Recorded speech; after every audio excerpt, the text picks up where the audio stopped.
Welcome back to Shweta blogs Kannada. ಇದು ಬಂದು ಶನಿವಾರದ ಒಂದು ಮಿನಿ ಬ್ಲಾಗ್ ಆಗಿರುತ್ತೆ. ನಾನು ಬೆಳಗಿನ ತಿಂಡಿಗೆ ಮತ್ತು ಹೆಲ್ತಿ ಸ್ನ್ಯಾಕ್ಸು ಮತ್ತು ಹೆಲ್ತಿ ರೆಸಿಪಿಗೆ ನಾನು ಏನಪ್ಪ ಅಂತ ಹೇಳಿದ್ರೆ ಒಂದು ಹೆಸ್ರು ಕಾಳು ಮತ್ತು ಕಡಲೆಬೀಜನ ಬೇಯಿಸ್ಕೊಂಡು ಒಂದು ಸಲಾಡ್ನ ಮಾಡ್ಕೊಂಡಿದ್ದೆ. ಈ ಒಂದು ಸಲಾಡ್ ಯಾರೆಲ್ಲ ಡಯೆಟ್ ಮಾಡ್ತಿರ್ತೀರಲ್ಲ ಅವರಿಗೆ ಒಂದು ತುಂಬ ಯೂಸ್ಫುಲ್ ಪ್ರೋಟೀನ್ ಯುಕ್ತವಾಗಿ ಇರುತ್ತೆ. ಈಗೂ ಕೂಡ ಮಾಡ್ಕೋಬೋದು ಈ ಒಂದು ಸಲಾಡ್ನ ನೋಡಿ. ನಾನು ಬೇಯಿಸ್ಕೊಂಡಿರೋಂಥ ಕಡಲೆಬೀಜನ ಮತ್ತು ಹೆಸ್ರು ಕಾಳನ್ನ ಒಂದು ಬಟ್ಲಿಗೆ ಹಾಕ್ಕೊಂಡು ಅದಕ್ಕೆ ಸ್ವಲ್ಪ ದಾಳಿಂಬೆ ಹಾಗೆ ನೆನೆಸಿಟ್ಕೊಂಡಿರೋವಂಥ ಬಾದಾಮಿನ ಸಿಪ್ಪೆ ತೊಗೊಂಡು ಹಾಕ್ಕೊಂಡಿದ್ದೀನಿ ನಾನು. ಹಾಗೆ ಹಸಿ ದ್ರಾಕ್ಷಿ ಸೀಸನ್ ಆಗಿರೋದ್ರಿಂದ ಈ ಒಂದು ಹಸಿ ದ್ರಾಕ್ಷಿನೂ ಕೂಡ ಸೇರಿಸ್ಕೊಂಡಿದ್ದೀನಿ. ಬೇಡ ಅನ್ನೋರು ನೀವು ನೆನೆಸಿಟ್ಕೊಂಡು ಒಣ ದ್ರಾಕ್ಷಿನ ಕೂಡ ಹಾಕ್ಕೋಬೋದು. ಇನ್ನು ಇದಾದ ಮೇಲೆ ನನಗೆ ಕಾಯಿ ತುರಿ ಸ್ವಲ್ಪ ಹಾಕ್ಕೊಂಡ್ರೆ ಚೆನ್ನಾಗಿರುತ್ತೆ ಅಂತ ಅನ್ನಿಸ್ತು. ನಾನು ಫೈನಲಿ ಇದಕ್ಕೆ ಸ್ವಲ್ಪ ಕಾಯಿ ತುರಿನೂ ಹಾಕ್ಕೋತೀನಿ ಲಾಸ್ಟಲ್ಲಿ. ನಮಗೆ ಹಂಗೆ ತಿನ್ನೋಕ್ಕಾಗಲ್ಲಪ್ಪ ಇದನ್ನು ಅನ್ನೋರು ಇದಕ್ಕೆ ಬೇಕಾದ್ರೆ ಒಂದು ಸ್ವಲ್ಪ ನಿಂಬೆಹಣ್ಣಿನ ರಸ ಮತ್ತು ಉಪ್ಪನ್ನು ಕೂಡ ಸೇರಿಸ್ಕೋಬೋದು. ನಾನು ಇದಕ್ಕೆ ಸ್ವಲ್ಪ ಕಾಯಿ ತುರಿನ ಸೇರಿಸ್ಕೊಂಡಿದ್ದೀನಿ ಅಷ್ಟೇ, ಉಪ್ಪು ಮತ್ತು ನಿಂಬೆಹಣ್ಣಿನ ರಸ ಸೇರಿಸ್ಕೊಂಡಿಲ್ಲ. ಯಾಕಂದರೆ ಇದನ್ನು ನನ್ನ ಮಕ್ಕಳಿಗೆ ಮಧ್ಯಾಹ್ನ ಸ್ನ್ಯಾಕ್ಸಿಗೆ ಕೊಟ್ಟು ಕಳಿಸ್ತೀನಿ. ಹಾಗಾಗಿ ಬಿಸಿಲಿಗೆ ಸ್ವಲ್ಪ ಹಾಳಾಗುತ್ತೇನೋ ಅಂತ ಅನ್ನಿಸ್ಬಿಟ್ಟು ನಾನು ಅವೆರಡೂ ಕೂಡ ಹಾಕ್ತಾಯಿಲ್ಲ. ಇನ್ನು ಈ ಥರ ಮಾಡಿದ್ದೀನಿ ನಾನು. ಈ ಒಂದು ಸಲಾಡ್ ನಿಮಗೆ ಇಷ್ಟ ಆಗಿದೆ ಅಂತ ತಿಳ್ಕೊತೀನಿ. ಇದಾದಮೇಲೆ ನಾನು ಇವತ್ತು ಟಿಫನ್ನಿಗೆ ಏನು ಮಾಡೋದಪ್ಪ ಅಂತ ಇದ್ದೆ. ಹಾಗೆ ಸುಮ್ಮನೆ ಕೂತ್ಕೊಂಡು ಒಂದು ಸ್ವಲ್ಪ ಪನ್ನೀರ್ ಇತ್ತು ಮತ್ತು ಸ್ವೀಟ್ ಕಾರ್ನ್ ಕೂಡ ಇತ್ತು. ಹಾಗೆ ಪನ್ನೀರು ಸ್ವೀಟ್ ಕಾರ್ನ್ ಹಾಕ್ಬಿಟ್ಟು ಒಂದು ರೆಸಿಪಿನ ಮಾಡೋಣ ಇವತ್ತು ಅಂತ ಅಂದ್ಬಿಟ್ಟು ಪನ್ನೀರ್ ಸ್ವೀಟ್ ಕಾರ್ನ್ ರೈಸ್ನ ಮಾಡೋಣ ಅಂತ ನಾನೇ ಅದಕ್ಕೊಂದು ಹೆಸರಿಟ್ಕೊಂಡು ಮಾಡ್ತಾಯಿದ್ದೀನಿ. ಇವತ್ತು ನಮ್ಮ ಮನೇಲಿ ಟಿಫನ್ ಬಂದು ಪನ್ನೀರ್ ಸ್ವೀಟ್ ಕಾರ್ನು ರೈಸು. ಈ ಒಂದು ಪನ್ನೀರ್ ಸ್ವೀಟ್ ಕಾರ್ನ್ ರೈಸಿಗೆ ಏನು ಜಾಸ್ತಿ ಐಟಮ್ಸ್ ಏನು ಬೇಕಾಗಲ್ಲ ಮತ್ತು ಮಕ್ಕಳಿಗೂ ಕೂಡ ತುಂಬ ಇಷ್ಟ ಆಗೋವಂಥ ಒಂದು ಲೈಟ್ ವೆಯ್ಟ್ ಟಿಫನ್ ಆಗಿರುತ್ತೆ ಇದು. ಮನೆಯವ್ರಿಗೂ ಎಲ್ಲರಿಗೂ ಇಷ್ಟ ಆಗುತ್ತೆ. ಒಂದು ಸರಿ ಮಾಡ್ಕೊಳ್ಳೋಣ ಅಂತ ಹೇಳ್ಬಿಟ್ಟು ಮಾಡ್ತಾಯಿದ್ದೀನಿ. ನಾನು ಒಂದು ಬಾಣಲಿಗೆ ಒಂದು ಸ್ವಲ್ಪ ಬೆಣ್ಣೆ ಮತ್ತು ಎಣ್ಣೆ ಎರಡೂ ಹಾಕ್ಕೊಂಡಿದ್ದೀನಿ. ಅಂದರೆ ಬೆಣ್ಣೆ ಹಾಕೋದ್ರಿಂದ ಒಂದು ಸ್ವಲ್ಪ ಬೇರೆ ಏನೋ ಟೇಸ್ಟ್ ಕೊಡುತ್ತೆ ಅಂತ ಅನ್ನಿಸ್ತು ನನಗೆ, ಹಾಗಾಗಿ ಹಾಕ್ಕೊಂಡಿದ್ದೀನಿ. ಇನ್ನು ಅದಾದಮೇಲೆ ನಾನು ದೊಡ್ಡದಾಗಿ ಹಚ್ಚಿಟ್ಕೊಂಡಿರೋ 2 ಈರುಳ್ಳಿ ಮತ್ತು ಒಂದು ಸ್ವಲ್ಪ ಶುಂಠಿ ಬೆಳ್ಳುಳ್ಳಿ ಪೇಸ್ಟು ಹಾಗೆ ಒಂದು ಚಿಕ್ಕದೊಂದು ಕ್ಯಾಪ್ಸಿಕಮ್ಮು ಹಾಕ್ಬಿಟ್ಟು ಈರುಳ್ಳಿ ಮತ್ತು ಕ್ಯಾಪ್ಸಿಕಮ್ಗೆ ಹೊಂದ್ಕೊಳ್ಳೋಂಗೆ ಸ್ವಲ್ಪ ಉಪ್ಪನ್ನ ಹಾಕ್ಕೊಂಡು ಚೆನ್ನಾಗಿ ಫ್ರೈ ಮಾಡ್ಕೊಂಡಿದ್ದೀನಿ. ಇನ್ನು ಇದಾದಮೇಲೆ ನಾನು ಸಣ್ಣ ಸಣ್ಣದಾಗಿ ಪನ್ನೀರನ್ನ ಕೊಯ್ದಿಟ್ಕೊಂಡಿದ್ದೀನಿ.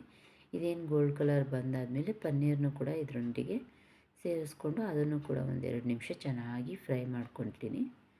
ಈ ಒಂದು ಕ್ಯಾಪ್ಸಿಕಮ್ಮು, ಪನ್ನೀರು, ಸ್ವೀಟ್ ಕಾರ್ನು ಎಲ್ಲ ಹಾಕಿರೋದ್ರಿಂದ ಒಂದು ಸ್ವಲ್ಪ ನಾವು ಹಸಿ ತರಕಾರಿನೇ ತಿಂದಂಗೆ ಒಂದು ಟೇಸ್ಟ್ ಕೊಡುತ್ತೆ ಇದು. ಹಾಗೆ ನಾನು ಫೈನಲಿ ಇಲ್ಲಿ ಒಂದು ಸ್ವಲ್ಪ ಪೆಪ್ಪರ್ ಪೌಡರು ಮತ್ತು ಚಿಲ್ಲಿ ಪೌಡರ್ನ ಹಾಕ್ಕೊಂಡೆ. ಇನ್ನು ಲಾಸ್ಟಿಗೆ ಸ್ವಲ್ಪ ಕೊತ್ತಂಬರಿ ಸೊಪ್ಪು ಉದುರಿಸ್ಕೊಂಡ್ಬಿಟ್ರೆ ಈ ಒಂದು ಪನ್ನೀರ್ ಸ್ವೀಟ್ ಕಾರ್ನ್ ಗೊಜ್ಜು ಕೂಡ ರೆಡಿ ಆಯಿತು. ಇದಕ್ಕೆ ಸಪ್ರೇಟಾಗೂ ಕೂಡ ಅನ್ನ ಮಾಡಿಟ್ಕೋಬೋದು. ಇಲ್ಲಾಂದರೆ ನಾವು ಕುಕ್ಕರಲ್ಲೇ ಮಾಡ್ಕೋತೀವಿ ಅಪ್ಪ ಅನ್ನೋರು ಕುಕ್ಕರಲ್ಲೇನು ಸಹಿತ ಮಾಡ್ಕೋಬೋದು. ನಾನು ಸ್ವಲ್ಪ ಇಲ್ಲೂ ಸ್ವಲ್ಪ ಕಾಯಿ ತುರಿನ ಹಾಕ್ಕೊಂಡಿದ್ದೀನಿ, ಚೆನ್ನಾಗಿರ್ಬೋದೇನೋ ಅಂತ ಅಂದ್ಬಿಟ್ಟು. ಕಾಯಿ ತುರಿ ಏನು ಅವಶ್ಯಕತೆ ಇರೋದಿಲ್ಲ, ನಾನೊಂದು ಸ್ವಲ್ಪ ಜಾಸ್ತಿನೇ ತುರಿದಿಟ್ಕೊಂಡಿದ್ದೆ ಅಂದ್ಬಿಟ್ಟು ಇದಕ್ಕೂ ಸ್ವಲ್ಪ ಹಾಕ್ಕೊಂಡೆ. ಇನ್ನು ಫೈನಲಿ ಈ ಒಂದು ಗೊಜ್ಜು ಕೂಡ ರೆಡಿ ಆಯಿತು. ಇನ್ನು ಅನ್ನ ಸಪ್ರೇಟಾಗಿ ಮಾಡಿ ಆರ್ಸೋಕೆ ಇಟ್ಕೊಂಡಿದ್ದೀನಿ. ಅನ್ನನ ಇದರೊಳಗೆ ಬೆರೆಸ್ಕೊಬಿಟ್ರೆ ಪನ್ನೀರ್ ಸ್ವೀಟ್ ಕಾರ್ನ್ ರೈಸು ಟಿಫನ್ನಿಗೆ ಇವತ್ತು ರೆಡಿ ಆಯಿತು. ಇನ್ನು ನಾನು ಇವತ್ತು ಹೆಲ್ದಿ ಡ್ರಿಂಕ್ಸ್ ಆಗಿ ರಾಗಿ ಅಂಬಲಿ ಮಾಡ್ಕೊಳ್ಳೋಣ ಅಂತ ಇದ್ದೀನಿ. ಆ ಒಂದು ರಾಗಿ ಅಂಬಲಿಗೆ ನಾನು ಒಂದು 2 ಗ್ಲಾಸ್ ನೀರು ಹಾಗೆ 1 ಟೇಬಲ್ ಸ್ಪೂನ್ ಆಗೋಷ್ಟು ರಾಗಿ ಹಿಟ್ಟನ್ನ ಹಾಕ್ಕೊಂಡು ಈ ಒಂದು ರಾಗಿ ಅಂಬಲಿನೂ ಸಹಿತ ಮಾಡ್ಕೊಂಡಿದ್ದೀನಿ. ಇದನ್ನು ಕೂಡ ತುಂಬ ಚೆನ್ನಾಗಿ ಬಂದಿತ್ತು. ನಾನು ಇದಕ್ಕೊಂದು 2 ಕಾಳು ಮೆಂತ್ಯನೂ ಕೂಡ ಸೇರಿಸ್ಕೊಂಡಿದ್ದೆ. ಚೆನ್ನಾಗಿರುತ್ತೆ, ತಂಪಾಗಿರುತ್ತೆ ಬಾಡಿಗೆ. ಯಾಕಂದರೆ ಇನ್ನು ಬಿಸಿಲು ಇನ್ನು ಜಾಸ್ತಿ ಆಗೋದು ಗೊತ್ತೇ ಇದೆಯಲ್ಲ ಎಲ್ಲರಿಗೂ. ಬೇಸಿಗೆಯಲ್ಲಿ ಇದನ್ನು ಒಂದು ಸ್ವಲ್ಪ ಕುಡಿಯೋದ್ರಿಂದ ನಮ್ಮ ಬಾಡಿನ ನಾವು ಕೂಡ ಕೂಲಾಗಿ ಇಟ್ಕೋಬೋದು. ಇನ್ನು ಫೈನಲಿ ನೋಡಿ ಸಲಾಡ್ ಕೂಡ ಈ ಥರ ಬಂದಿತ್ತು. ನೀವು ಕೂಡ ಒಮ್ಮೆ ಮಾಡ್ಕೊಂಡು ನೋಡಿ, ತುಂಬ ಚೆನ್ನಾಗಿರುತ್ತೆ. ಮಕ್ಕಳಿಗೂ ಇಷ್ಟ ಆಗುತ್ತೆ, ದೊಡ್ಡವ್ರಿಗೂ ಕೊಡ್ಬೋದು ಮತ್ತು ಒಂದು ಡಯೆಟ್ ಮಾಡೋರು ಕೂಡ ಇದನ್ನು ಒಂದು ಟಿಫನ್ ಟೈಪಲ್ಲಿ ಕೂಡ ಎತ್ಕೋಬೋದು. ಇನ್ನು ನಮ್ಮ ಮನೇಲಿ ಇವತ್ತು ಟಿಫನ್ ವಿಷಯಕ್ಕೆ ಬಂದರೆ ಪನ್ನೀರು ಮತ್ತು ಸ್ವೀಟ್ ಕಾರ್ನ್ ಟಿಫನ್ನು, ಇನ್ನು ಸಲಾಡ್ ಇದಾಗಿರುತ್ತೆ. ಇನ್ನು ಹೆಲ್ದಿ ಡ್ರಿಂಕ್ಸ್ ಬಂದು ರಾಗಿ ಅಂಬಲಿ ಆಗಿತ್ತು. ಇದು ಒಂದು ವಿಡಿಯೋ ನಿಮಗೆ ಇಷ್ಟ ಆಗಿದೆ, ಈ ಒಂದು ಮಿನಿ ಬ್ಲಾಗು ಅಂತ ತಿಳ್ಕೊತೀನಿ. ಇನ್ನು ಇದೆಲ್ಲ ಮುಗಿಸ್ಕೊಬಿಟ್ಟು ಇದ್ರ ಕೆಲಸ ಎಲ್ಲ ಆಯಿತು. ಇನ್ನು 8 ಗಂಟೆಗೆ ನಾವು ಸ್ಕೂಲ್ ಹತ್ರ ಹೋಗಬೇಕಿತ್ತು. ಇನ್ನು ಸ್ಕೂಲ್ ಹತ್ರ ಹೋದ್ವಿ. ಅಲ್ಲೂ ಕೂಡ ಸ್ಪೋರ್ಟ್ಸಿಗೆ ಎಲ್ಲ ಮಕ್ಕಳು ತುಂಬ ಚೆನ್ನಾಗಿ ಪ್ರಿಪೇರ್ ಆಗಿ ಬಂದಿದ್ದರು. ಫಸ್ಟಿಗೆ ಹೋದ ತಕ್ಷಣ ಮಾರ್ಚ್ ಫಸ್ಟ್ ಇತ್ತು. ಎಲ್ಲ ಮಕ್ಕಳು ನೀಟಾಗಿ ಚೆನ್ನಾಗಿ ಮಾರ್ಚ್ ಫಸ್ಟ್ನ ಮಾಡ್ತಾಯಿದ್ರು. ಏನಪ್ಪ ಅಂತ ಹೇಳಿದ್ರೆ ನಮಗೆ ಸ್ಪೋರ್ಟ್ಸು ಏನಾಗುತ್ತೆ ಅಂತ ಹೇಳಿದ್ರೆ ಕ್ರೀಡೆಗಳ ಪರಿವರ್ತಕ ಶಕ್ತಿಯನ್ನು ಅನ್ವಯಿಸಿ ದೈಹಿಕ ಮತ್ತು ಆರೋಗ್ಯ ಒಂದು ಯೋಗಕ್ಷೇಮನ ನಮಗೆ ಸಾಮಾಜಿಕ ಕೌಶಲ್ಯದಲ್ಲಿ ತಿಳಿಸ್ಕೊಡುತ್ತೆ. ಇದು ಹೆಚ್ಚಾಗಿ ನಮಗೆ ಇದ್ರ ಬಗ್ಗೆ ಸ್ಪೋರ್ಟ್ಸ್ ಬಗ್ಗೆ ತಿಳಿಸ್ಕೊಡುತ್ತೆ. ಇನ್ನು ಕ್ರೀಡೆಗಳು ವಿದ್ಯಾರ್ಥಿಗಳಿಗೆ ಸದೃಢವಾಗಿ ಮತ್ತು ಆರೋಗ್ಯಕರವಾಗಿರಲು ಸಹಾಯನ ಮಾಡುತ್ತೆ.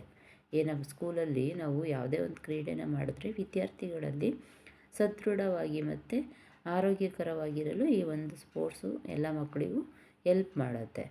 ಮತ್ತು ಇನ್ನು ಕ್ರೀಡೆಗಳಲ್ಲಿ ವಿದ್ಯಾರ್ಥಿಗಳಿಗೆ ಹೃದಯ ನಾಳದಲ್ಲಾದ ಫಿಟ್ನೆಸ್ಸು ಮತ್ತು ಮೂಳೆಗಳ ಸಾಂದ್ರತೆಯನ್ನು ಹೆಚ್ಚಿಸಲು ಸಹಾಯ ಮಾಡುತ್ತದೆ ಅಲ್ವಾ? ಹೌದು.